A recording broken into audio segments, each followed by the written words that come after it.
तुमचा फेसबुकवरचा जो हॅशटॅग आहे जो अतिशय लोकप्रिय आहे आणि म्हणजे मिलिंद शिंत्र्यांना चित्रपटसृष्टीतले जेवढे लोक ओळखतात त्याच्यापेक्षा कैक पटीनी आता फेसबुकवरनं लोक ओळखायला लागली आहेत. कारण काय एक ह्युमर जो तुमच्या लिहिण्यामध्ये येतो फेसबुकच्या पोस्टमध्ये आणि मराठी ठार मारी नावाचा जो तुमचा हॅशटॅग प्रसिद्ध झाला आहे, मुळात हे सुचलं कसं आणि त्या माध्यमातून जे तुम्ही संवाद साधत असता वेगवेगळ्या तुमच्या चाहत्यांबरोबर किंवा व्ह्युअर्सबरोबर, त्याच्यातनं नाही म्हटलं तरी मराठी भाषेचा एक चांगला प्रसार होत असतो.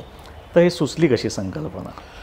सुचली कशी मग काय झालं माहिती आहे का की जिथे नजर टाकू तिथे चुकीचं मराठी दृष्टीच यायला लागलं.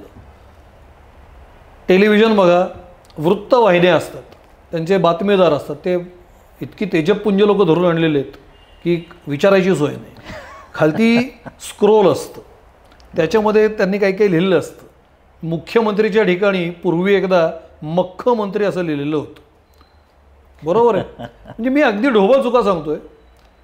वृत्तपत्र, प्रत्येक वर्तमानपत्र, प्रत्येक दूरदर्शनची मालिका म्हणा, प्रत्येक बातमीदार, शिक्षण जे क्षेत्र आहे आपलं त्यातली सगळी पुस्तकं, अरे सगळीकडे चुकाच चुका आहेत.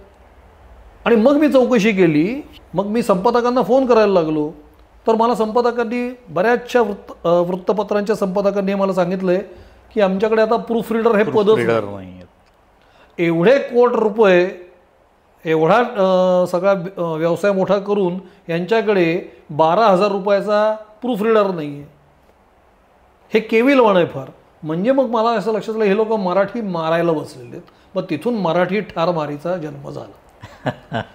या सगळ्याचं श्रेय या लोकांना आहे. आणि मग सारी माणसं आहेत तुमच्या आमच्यासारखी, जाहिरातदार आहेत, अरे सगळेच मराठीच्या चुका करतायत. परवा एकानी मैत्रिणीचं वर्णन करताना ती सुंदर देखणी लाघवी होती च्या ऐवजी सुंदर देखणी लघवी होती. आता स्वतःच्या मैत्रिणीला लघवी म्हणलेले आहेत गृहस्थ. आता काय करायचं? हसून सोडून द्यायचं काय? लिखाणामध्ये घाई होतीये. जे तुम्ही न्यूज चॅनलवरचं बोलतात की ब्रेकिंग न्यूज देण्यामध्ये आपण काय लिहितोय किंवा खालती काय टॅगलाईन येते, याच्या घाईमुळे या चुका घडतायत का कशा? त्या मुळातच घाई म्हणजे आपण लिहिलेलं एक वाक्य वाचायला किती सेकंद लागतात? 8 वर्ष लागतात का तुम्हाला? मी काय लिहिलं हे वाचा, तुम्ही वाचा ना स्वतःच्या डोळ्यांनी.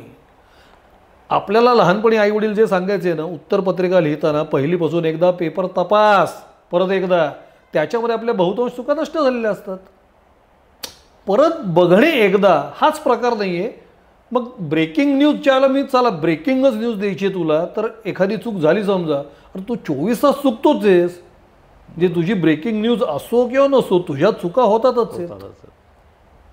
मग आता काय करायचं? भाषे काय ना, मी चुकलो लिहिताना तरी काही बिघडत नाही, मी मरत नाही, माझं काही अडत नाही, मी उपाशी राहत नाही. आणि काय झालं तर झालं, या एका निगरगट्ट संकल्पनेपायी हा सगळा भाषेचा ऱ्हास आहे. खरं तर तो भाषेचा ऱ्हास नाही, तो आपला ऱ्हास आहे. शेवटी काय भाषा काय म्हणजे, भाषा म्हणजे कोणी असं जिवंत माणूस नाही आहे. ते आपण सगळे मराठी आहोत, तर मग आपणच काहीतरी केलं पाहिजे ना भाषेसाठी.